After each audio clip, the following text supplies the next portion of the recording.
এখানে ডিমের কোনো ইস্যুই নাই। কারণ হচ্ছে ওইখানে ছিল তো পিঠা বিক্রি করা। কালকে আমি যেহেতু ঢাকা মহানগর পূর্ব ছাত্র দলের সিনিয়র সহসভাপতি, আমার এই মহানগর অধীনস্থ 5টা কলেজ আছে। 5টা কলেজের মধ্যে হাবিবুল্লাহ বাহার কলেজ একটা কলেজ। এখানে হাবিবুল্লাহ বাহার কলেজে সে যখন পিঠা উৎসবে যায় তখন সেখানে ছাত্র দলের নেতৃবৃন্দ ছিল। ছাত্র নেতৃবৃন্দের সাথে তার সাথে তর্ক বিতর্ক হয়, কথা কাটাকাটি হয়, কিন্তু ধাক্কাধাক্কি যেখানে একটা পর্যায়ে দেখবেন আপনি ধাক্কাধাক্কি হয়েছে, ওই ধাক্কাধাক্কির মধ্যে ছাত্র দলের কোনো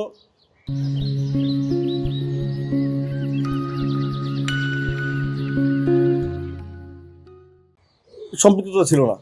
ডিম মারার মধ্যে ছাত্র দলের কোনো সম্পৃক্ততা ছিল না।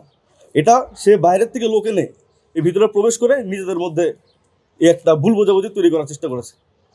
সে ওখানে গিয়েছে, তার মানে ইনভার্টেড না, তার তো ঢুকা নিষেধ না, সে ঢুকতে পারে, কিন্তু সে যে ঢুকেছে এটা কোনো প্রিন্সিপালের সাথে যোগাযোগ না করে, ওই আপনার কলেজের চেয়ারম্যানের সাথে যোগাযোগ না করে সে ঢুকেছে।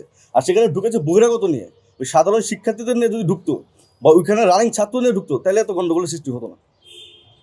আমার সম্পূর্ণভাবে মনে হয় এটা ইচ্ছাকৃত ছিল। কারণ এখানে যে ডিম মারার যে এখানে ডিম মারছে, এখানে ডিমের কোনো ইস্যুই নাই। কারণ হচ্ছে ওইখানে ছিল তো পিঠা বিক্রি করা। ওনার উপরে যদি কেউ ক্ষিপ্ত হয়ে, ধরেন সাধারণ শিক্ষার্থী ওনার উপরে ক্ষিপ্ত হলো, সাধারণ শিক্ষার্থী ওনার গায়ে কিছু মারলে পিঠা মারবে, ডিম কোত্থেকে আসলো? ডিম তো বাইরের থেকে নিয়ে এসে ওনার গায়ে মারা হয়েছে, আশেপাশের দোকান থেকে বাইরে থেকে নিয়ে এসে। তো এটা পূর্ব পরিকল্পিত ছিল, মব সৃষ্টি করার জন্য এই ঘটনা ঘটানো হয়েছে মনে করি।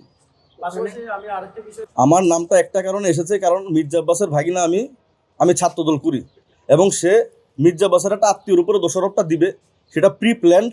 মির্জা আব্বাসের আত্মীয়র উপরে দোষারোপ দিতে হলে আগে আমার দিকেই দিতে হয়, কারণ আমি ছাত্রদল করি। আর সে যেখানে গেছে সেখানে একটা শিক্ষা প্রতিষ্ঠান, ছাত্রদের সংগঠন, যেখানে ছাত্রদলও আছে, ছাত্র শিবিরও আছে।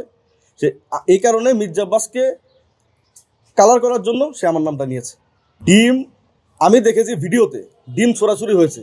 ডিমের আঘাতে কারো মাথা ফাটা সম্ভব না, ডিমের আঘাতে কারো হাতও ভাঙা সম্ভব না, আনটিল আনলেস এটা এমন কোনো ডিম তার আবিষ্কার করেছে। এমন ডিম এখন পর্যন্ত পৃথিবীতে আমার জানার মতো আবিষ্কার হয় নাই যেটা মারলে মাথা ফাটে বা হাত ভাঙে। এখানে আর ইট পাটকেলের তো কোনো ভিডিও ফুটেজই নাই। ইট